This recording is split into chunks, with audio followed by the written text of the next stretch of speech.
오늘은 인생의 의문이 일어날 때 이런 제목으로 함께 하나님의 인도받기 원합니다. 종교개혁 기념주일 506주년을 맞이했습니다.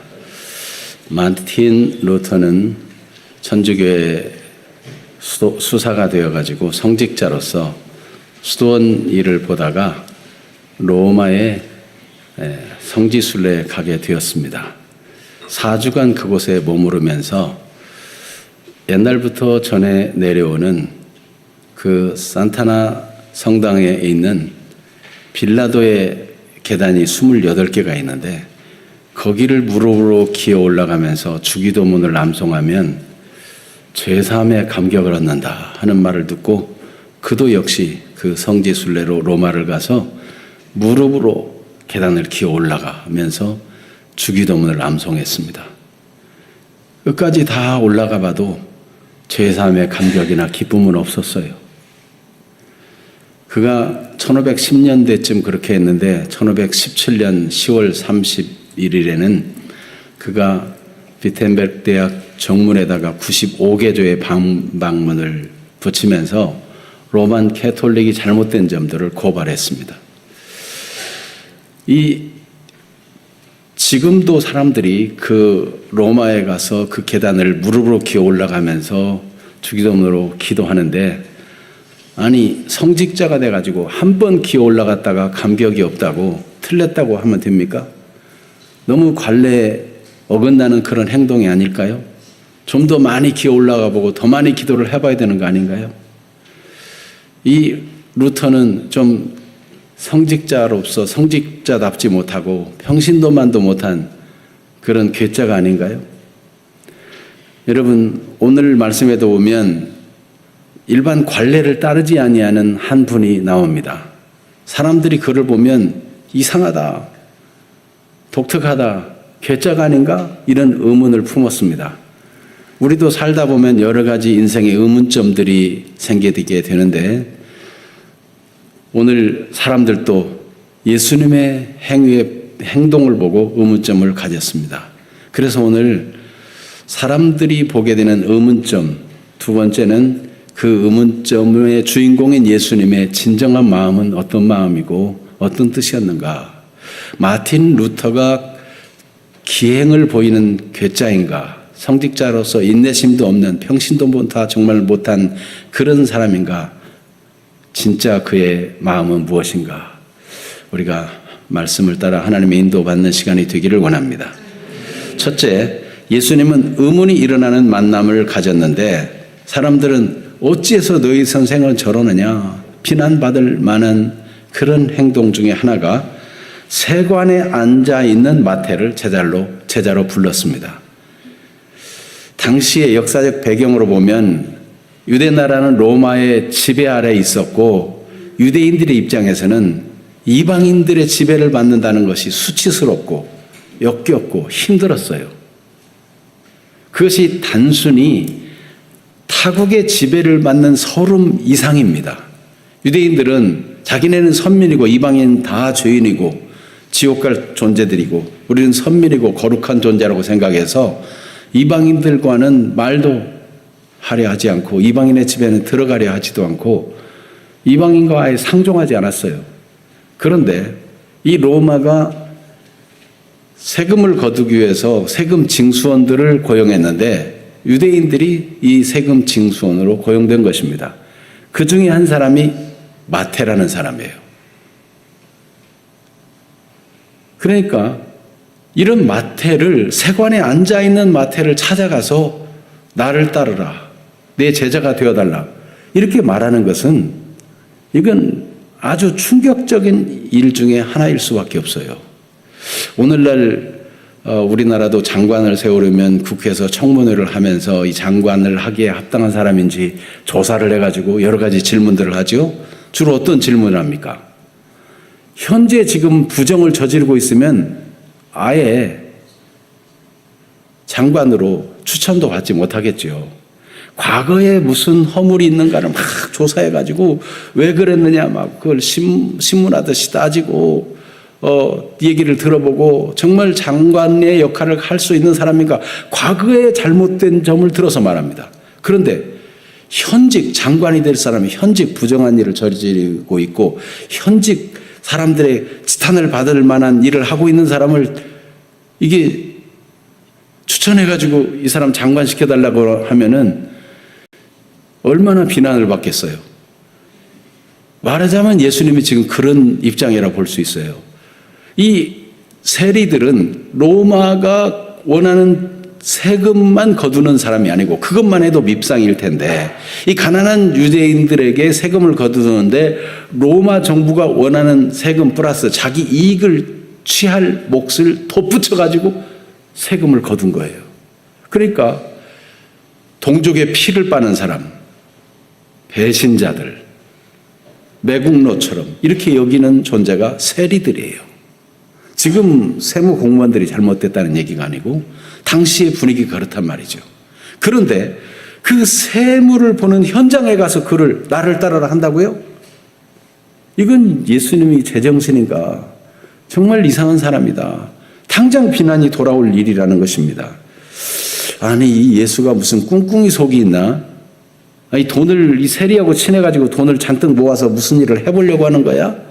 이런 오해도 살 수 있는 상황입니다. 그런데 설상가상 이게 웬일입니까? 이 마태가 자기 집에 잔치를 벌려가지고 자기 친구들을 막 오게 했는데 그 친구들이라는 존재들이 다 세리들이에요. 유대인들이 아주 싫어하는 세리들. 세리들은 또 오면서 그냥 옵니까? 창기들을 막 끼고 들어와가지고 그 잔치집은 완전히 죄인들이 모인 곳이 된 거예요. 그런데 가서 예수님이 함께 식사하고 제자들도 함께 식사하고 야, 이건 진짜 충격적이라는 거예요. 그래서 마태복음 기자는 이것을 기록하면서 10절에 이 원어에는 맨 처음에 보라라는 단어가 나와요. 그리고 보라. 이게 얼마나 충격적인 일인가. 보라. 주목해 보라는 거예요. 마태의 집에서 잔치를 벌였는데 보라 예수가 와가지고 그 잔치에 자기 제자들과 함께 참석해서 죄인들과 함께 먹고 마시는데 이게 될 일이냐? 이 사람들 보기에 얼마든지 구설수에 오를 일이고 비난받을 일이고 이게 충격적인 일이라는 것입니다. 유대인의 관습으로 보면 식사한다는 것은 단순히 음식만 먹고 마시는 게 아니고 친밀한 교제의 의미가 담겨 있습니다. 이방인의 집에조차도 들어가지 않고 죄인과 함께 만나 인사도 안 하는 게 유대인들인데 그런데 그 죄인들이 모인 집에 들어가가지고 예수가 사람들이 존경하고 따른다는 저 예수가 그럴 수가 있느냐. 이해가 안 된다. 사람들이 의문점을 가질 수밖에 없는 거죠. 이거 초록이 동색이라더니 예수 역시 그도 타락한 인간인가 보다. 말은 그럴듯하게 하지만 세속을 즐기는 세속의 향락을 즐기는 그런 인간이 아닌가. 이 술을 즐기는 사람이 아닌가. 이렇게 사람들은 생각해 보게 되었습니다. 예수는 좀 눈치 있게 행동하지 왜 눈치도 없이 그렇게 비난받을 일을 뻔히 상황이 그런데도 그렇게 세관에 앉아있는 마태를 부르고 마태가 벌인 잔치 다 손에 손을 잡고 다 죄인들만 모이는 그 자리에 가서 그 잔치 자리에 참여할 수 있단 말인가. 의문 중에 의문이지요. 그래서 사람들이 비난하는 이 얘기 중에 하나 누가복음 7장 33절 34절을 제가 여기 기록해놨는데 방송실에서 띄울 거예요. 한번 33절과 34절 예수님과 세례 요한을 둘 다 비난하네요. 사람들은요. 비난하는 말을 한번 읽어보겠습니다. 세례 요한이 와서 떡도 먹지 아니하며 포도주도 마시지 아니하며 너희 말이 귀신이 들렸다 하더니 인자는 예수님은 와서 먹고 마시매 너희 말이 보라 먹기를 탐하고 포도주를 즐기는 사람이요 세리와 죄인의 친구로다. 이런 비난을 한다는 거예요. 이 포도주를 즐기고 이게 타락한 사람이 아니냐. 이런 비난받을 거 예수님 몰랐을까요? 예수님 뭐 부적응자입니까? 눈치도 없고 이게 정말 발 뻗을 곳을 알고 발을 뻗으라 했는데 아니 왜 그런 비난받을 걸 알면서도 그런 집에 들어가서 잔치에 참여합니까? 이상한 거죠. 거기다가 그의 제자들까지 즐기고 있다니 저 제자들은 생각이 도대체 있는 사람이야 없는 사람이야. 저렇게 예수 따르는 사람이 많은데 하나씩 둘씩 물들어가면 이게 다 이게 세속주의자들로 이 나라가 어떻게 될 거야. 이런 염려가 생기는 거죠. 여러분, 과연 예수님은 눈치도 코치도 없고 일반 사회에 적응도 못하고 관례를 깨뜨리는 무식한 사람입니까? 과연 마틴 루터는 평신도만도 못한 인내심도 없고 무조건 관례를 깨뜨리고 제 멋대로 주장하는 그런 사람입니까? 오늘 로마에 있는 스칼라 산타 성당의 모습과 그 계단의 모습을 잠깐 보여드리겠는데, 지난 여름에 친구 목사님이 김 목사, 우리 함께 로마 여행을 한번 합시다. 성지순례는 갔다 왔을지라도 거기를 봐야 돼 그러더라고요. 제가 사양하고 못 갔는데 그 친구가 거기 갔다 와가지고 내가 그 현장을 좀 본 거를 얘기해달라 하니까 이제 바울 사도가 복음 전하면서 고난당하고 감옥에 갇히고 순교하고 이런 현장도 갔다 왔는데 이스라엘 성지순례한 것보다 더 큰 은혜였다고. 또 마틴 루터가 기어 올라갔다는 그 성당의 28개의 계단 얘기도 하더라고요. 그 사진을 좀 보내달라고 그랬어요. 방송실에서 한번 잠깐 보여주기를 바랍니다. 이게 바로 스칼라 산타 성당의 모습인데, 넘겨보세요. 이게 지금 28개의 계단입니다. 그 계단 앞에서 지금 저 친구 목사님이 사진을 찍었어요. 넘겨보세요. 여기에 사람들이 지금 줄 서서 막 기어 올라가고 있어요. 목사님이 뒤에서 지켜보고 있죠. 무릎 꿇고 막 기어 올라가면서 지금도 주기도문을 암송하면서 저기 무릎으로 기어 올라가면 죄 사함을 받을 거라고 생각하고 지금도 저러고 있어요. 넘겨보세요. 네, 또 넘겨보세요. 거기 좀 들어가겠다고 저렇게 줄 서서 말이에요. 잔뜩 기다리고 있는 모습이죠. 또 넘겨보세요. 네, 저렇게 많은 줄이 있어요. 넘겨보세요. 네, 이렇게 쭉 기다리는데 그때 다 대리석으로 만들어 놨는데 이게 빌라도의 법정을 그 계단을 옮겨 놓은 거라고 하는데요.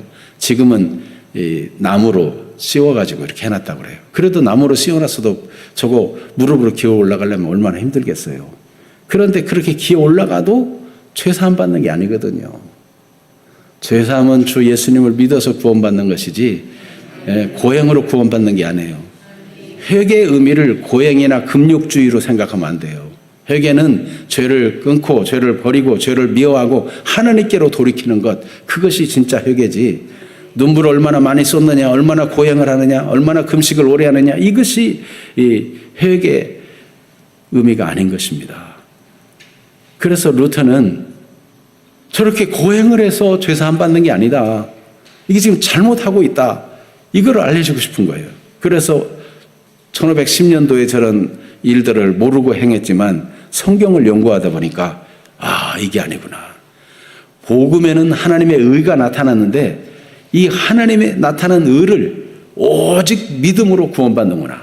오직 의인은 믿음으로 말미암아 살리라. 로마서를 읽고 깨달은 거예요. 그래서 종교개혁을 단행하게 된 것이죠. 그가 이상한 사람이 아니고 하나님이 본래 주시는 올바른 길로 돌아선 것이고 모든 관행이 잘못되고 그 잘못된 로만 캐톨릭의 관행을 따라 지금도 사람들이 성지순례라면서 가서 저렇게 고행하는 일을 계속하고 있는데 그것으로 죄사함 받지 못합니다. 어떤 수행이나 노력이나 공로나 고행으로 사람은 절대로 구원받지 못하는 것입니다. 자, 그러면 예수님은 왜 그렇게 하셨는가? 예수님은 기행을 행하는 사람인가? 그렇지 않습니다. 오늘 마태복음 9장 12절 13절 말씀 같이 한번 읽어봅니다. 예수께서 들으시고 이르시되 건강한 자에게는 의사가 쓸데없고 병든 자에게라야 쓸데있느니라. 너희는 가서 내가 긍휼을 원하고 제사를 원하지 아니하노라 하신 뜻이 무엇인지 배우라. 나는 의인을 부르러 온 것이 아니요 죄인을 부르러 왔노라 하시니라. 아멘. 예수님은 세관에 앉아있는 그 자리에서 마태를 부르신 이유가 무엇이겠는가? 좀 딴 데 가서 조용히 하지 않고 왜 그 자리에서, 여러분, 예수님은 사람의 마음을 아시는 분이세요. 그래서 지금 세관에 앉아있긴 앉아있지만 세리 마태의 마음은 터질 것 같아. 가난하고 힘들어서 세리를 하면 돈이 있으면 행복할 줄 알았지만 돈을 움켜쥐었어도 행복하지 못해요. 만족이 없어요. 그런 세리 마태의 마음을 아시고 주님은 지금 당장 부르지 않으면 안 되겠다 하는 안타까운 마음으로 그를 그 자리에서 부르신 것입니다. 누가복음 7장 13절에 보면 한 가난한 과부가 외아들을 잃었어요. 외아들을 장례 지내는 상례가 이렇게 이 상여가 지나가는데 그 과부를 올 때 예수님은 과부의 마음, 그 안타까운 마음을 아시고 상여를 멈추시고 그 죽은 아들을 살려주셨어요. 예수님은 오늘 아프고 찢어지고 외롭고 힘든 사람들에게 말할 수 없는 상한 심령을 가진 그 어떤 분이 오셨을지라도 그것을 알아주시는 분이십니다. 우리 예수님이 여러분 사랑하십니다. 마태를 즉각 그 자리에서 만나주시고 불러주셨습니다. 사람의 마음을 아시기 때문에. 이렇게 갈급한 심령도 아시고 외식하고 악한 마음을 속으로 수군거린 사람들의 마음도 아시는데 마태복음 9장 4절에 보니까 예수께서 그 생각을 하시고 이르시되 너희가 어찌하여 마음에 악한 생각을 하느냐. 지난주의 말씀이죠. 내 죄사함을 받았느니라 그랬더니 속으로 수군거리는데 주님 그 마음도 다 아셨어요. 마음을 아시는 분이세요. 갈급한 영혼을 향한 긍휼의 마음을 가지고 그 불타는 심정을 가지고 예수님은 돕지 않으면 견딜 수 없는 그런 마음을 가지신 거예요. 여러분, 누구도 내 마음 알지 못해. 나의 괴로운 이 심정을 누가 알아줘. 내가 더 살아서 못해. 나는 혼자야. 이 고독한 마음을 가진 사람을 사람들은 몰라줘도 우리 주님은 알아주시는 것입니다. 그래서 마태복음 9장 36절에도 보면 무리를 보시고 불쌍히 여기시니 이는 그들이 목자 없는 양과 같이 고생하며 기진함이라 그랬어요. 그래서 예수님이 사역할 때에 사람들이 밤 늦게까지 막 찾아오는데 그 피곤한 몸을 이끌고 예수님은 늦은 시간까지도 사람들에게 하나님의 말씀을 가르쳐주고 병자들을 고치시기는 수고를 아끼지 않았어요. 얼마나 우리 예수님은 긍휼이 많으신지. 오늘도 여러분 어떤 아픈 마음 있고 괴로운 현실에 있을지라도 여러분을 사랑하십니다.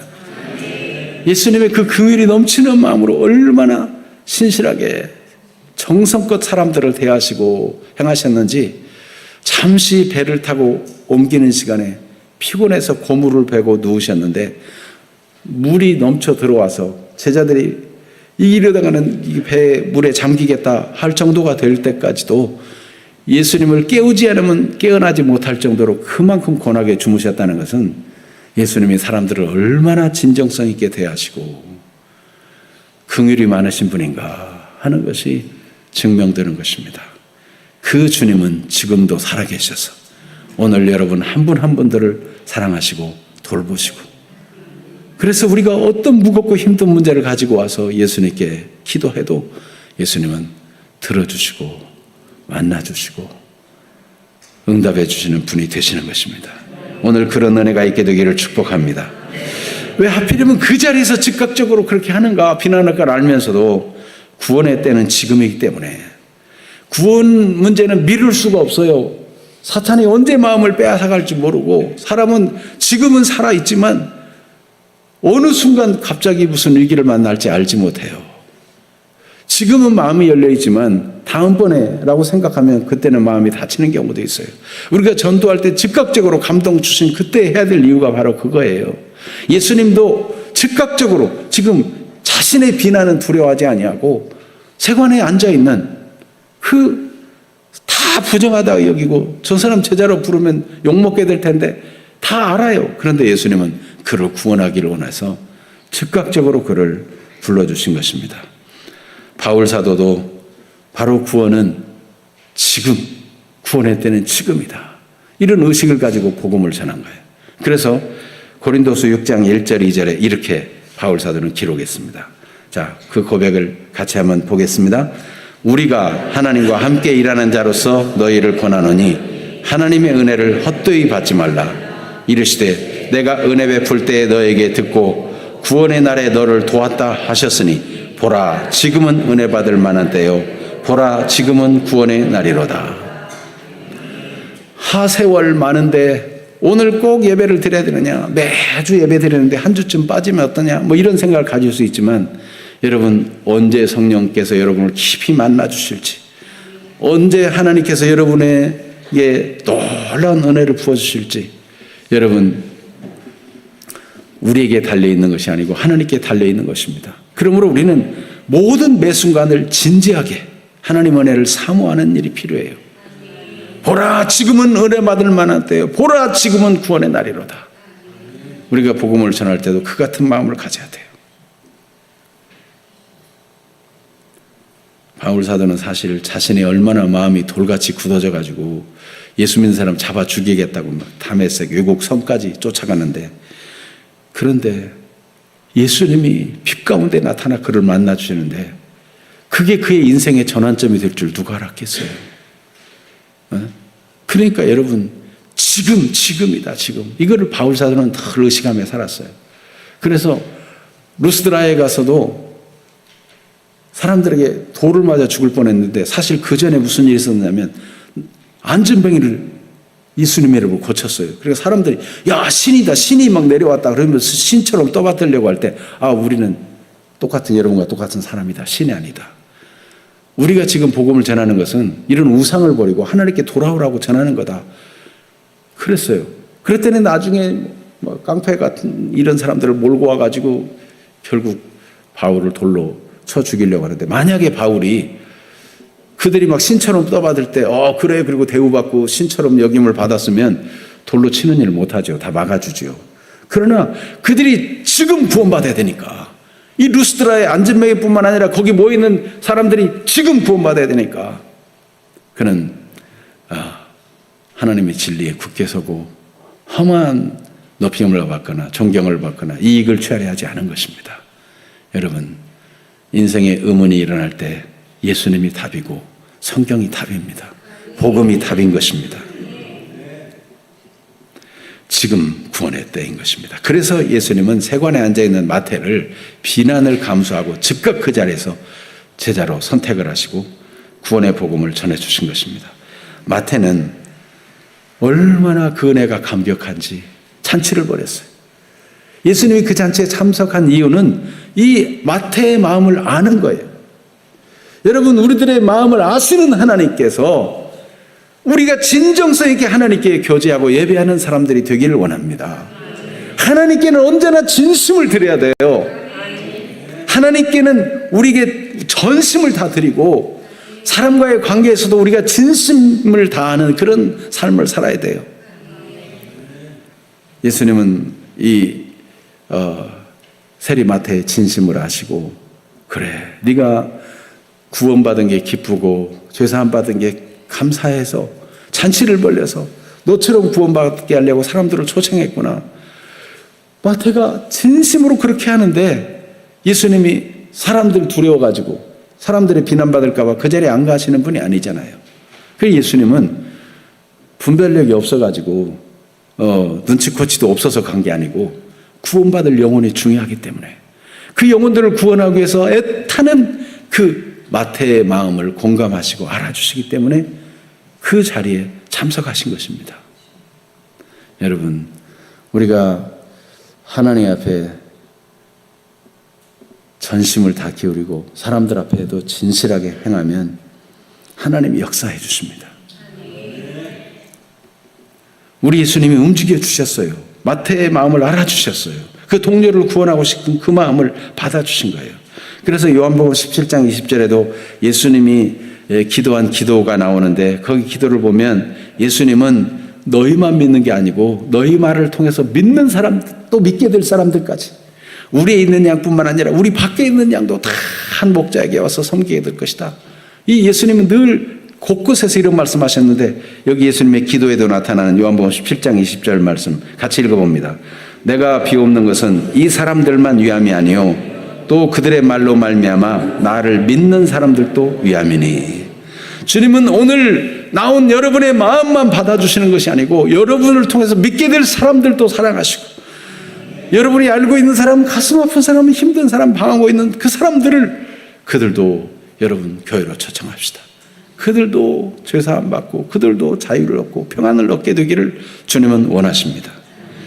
그래서 주님은 십자가를 지시고, 그래서 주님은 지금 비난받을 걸 아시면서도 이 마태 집에 들어가서 잔치에 참여한 것입니다. 얼마나 사람들이 갈급한지 이 사람들을 불쌍히 여기는 거예요. 다 손에 손을 잡고 막 그 잔치, 그 집이 가득 차게 되었는데 밖에서 사람들은 비난하지만 그 집이 천국이 되었어요. 예수님과 함께하는 그 시간, 하나님의 긍휼을 예수님이 나타나셨어요. 목자 없는 양같이 고생하며 기진맥진한 그 영혼들을 진정으로 아시는 예수님이 그들과 대화해 주시고 그들과 눈을 맞춰 주시고 그들과 함께 식사하면서 따뜻한 대화를 주고받고 하늘의 비밀을 말씀해 준 것입니다. 얼마나 감사한 일인지. 오늘 이 예배 자리가 그런 자리가 되기를 축복합니다. 영으로 주님이 지금 와 계시고 우리의 중심을 받아주십니다. 우리가 이 말씀을 가지고 붙잡고 기도할 텐데, 기도할 때도 주님이 주님 앞에 진심을 다해서 전심으로 기도할 때 주님이 여러분의 외로움이나 아픔도 다 받아주실 거예요. 마태의 집에서 사람들의 마음을 알아주시고 치료해 주신 주님은 오늘도 그렇게 주실 줄로 믿습니다. 긍휼히 여기는 마음을 가진 예수님, 우리가 영원히 붙들 진리는 예수님은 죄인의 구주라는 거예요. 그래서 예수님 말씀하시기를 건강한 자에게 의사가 쓸데있느냐? 의사는 병든 자에게 쓸데있는 것이 아니냐. 나는 스스로 의인이라고 생각하고 죄 없다고 생각하고 스스로 깨끗하다고 생각하는 사람을 위해서 온 것이 아니고 죄인을 불러서 회개시키려 왔다. 여러분, 제두루미가 까마귀 나는 곳에 가지 말라 한다고 제색의 두루마리가 흰색이 되는 게 아니잖아요. 자기 처지를 알아야지.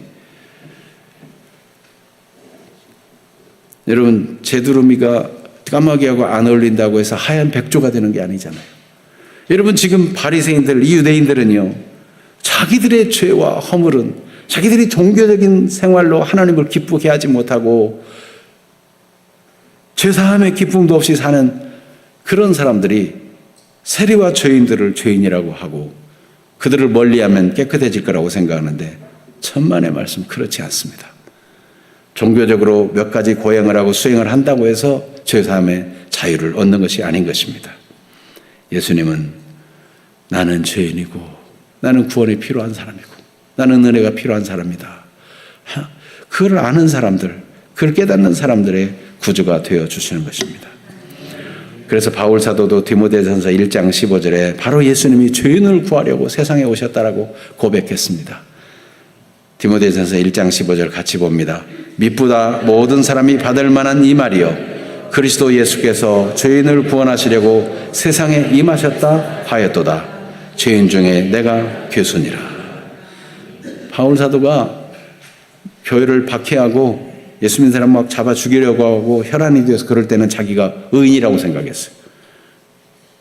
그래서 저 예수쟁이들을 다 없애야 된다고 막 혈안이 되어서 그랬는데, 예수님 만나고 참 진리를 깨닫고 보니까 내가 죄인 중에 괴수다. 괴수다. 죄인 중에도 아주 극악무도한 죄인이구나. 그걸 깨닫고 고백하는 그에게 예수님은 큰 은혜를 부어주시고 이 은혜를 전하는 사람이 되게 만들어주셨어요. 영원한 진리, 예수님은 죄인의 구주이십니다. 예수님은 우리의 구주이십니다. 오늘 아직도 예수님을 믿지 아니하고 그냥 권함을 받아 교회에 온 정도라면 오늘 진정으로 권합니다. 꼭 예수님을 구주로 믿으세요. 우리가 죄인이라고 말하는 것은 사람들을 괴롭히려고 죄인 그러는 게 아니고, 죄 중에 가장 큰 죄가 예수님을 믿지 않는 거예요. 믿지 아니하는 죄가 구원받지 못하게 만들어요. 죄 사함을 받고 하나님의 자녀가 되는 길은 하나님이 보내신 예수, 우리의 죄를 담당하려고 우리 죄 대신 십자가 지신 예수, 그리고 죄 없는 그를 다시 살리신 하나님의 부활, 그것을 믿는 사람이 죄 사함 받고 하나님의 자녀가 되어 영생에 이르게 되는 것입니다. 오늘 어려운 게 아니에요. 내가 예수님을 믿습니다. 내가 죄인입니다. 나를 구원해 주세요.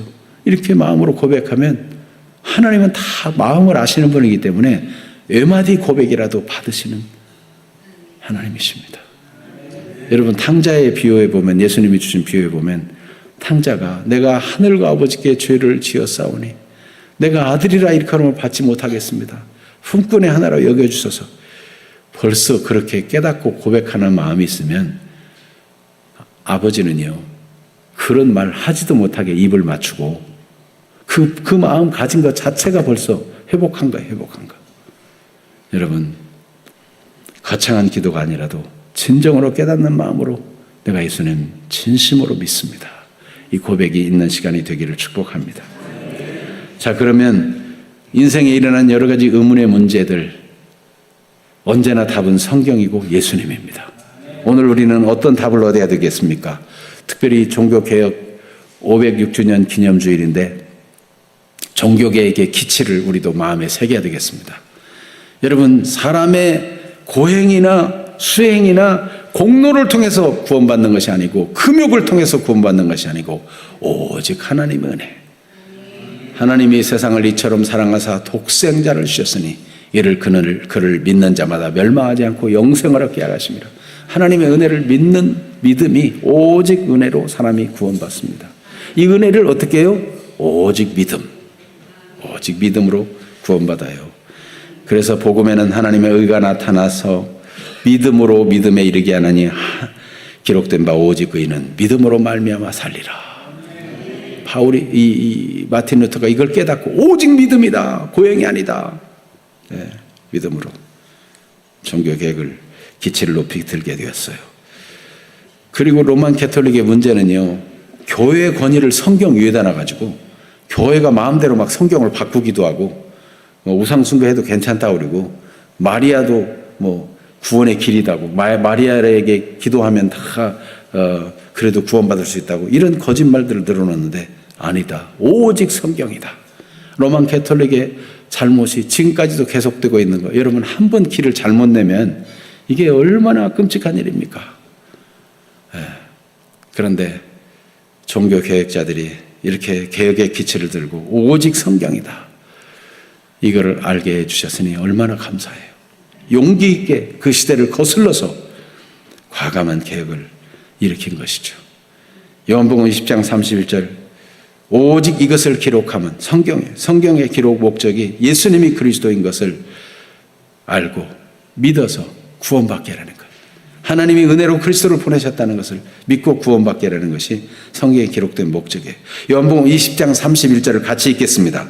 오직 이것을 기록하면 너희로 예수께서 하나님의 아들 그리스도이심을 믿게 하려 하며 또 너희로 믿고 그 이름을 힘입어 생명을 얻게 하려 함이니라. 예수를 믿고 생명, 영생, 구원 얻기를 원해서 성경에 기록되어 있는 것입니다.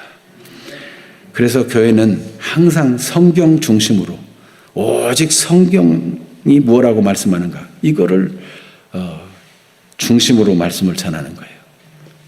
다른 뭐 유익한 말, 좋은 말 세상에 많이 있지만 성경을 전하는, 오직 성경을 전하는 이유가 바로 거기 있어요. 오늘 우리는 어떤 답을 얻어야 됩니까? 우리 마음을 알아주시는, 마태의 마음을 알아주시는 예수님, 오늘 우리의 마음도 알아주시고 감격으로 잔치를 벌일 때 그 마음, 이 마태의 그 마음을 알아주시고 거기 나온 그 무거운 세상의 죄짐고 비난받으면서 온 그 사람들, 밖에는 여전히 비난하는 사람들이 있지만 그래도 예수님은 그들의 마음을 알아주시고 함께 해주신 그 마음을 알아주심을 생각하며 우리 감사해야 되지 않겠습니까?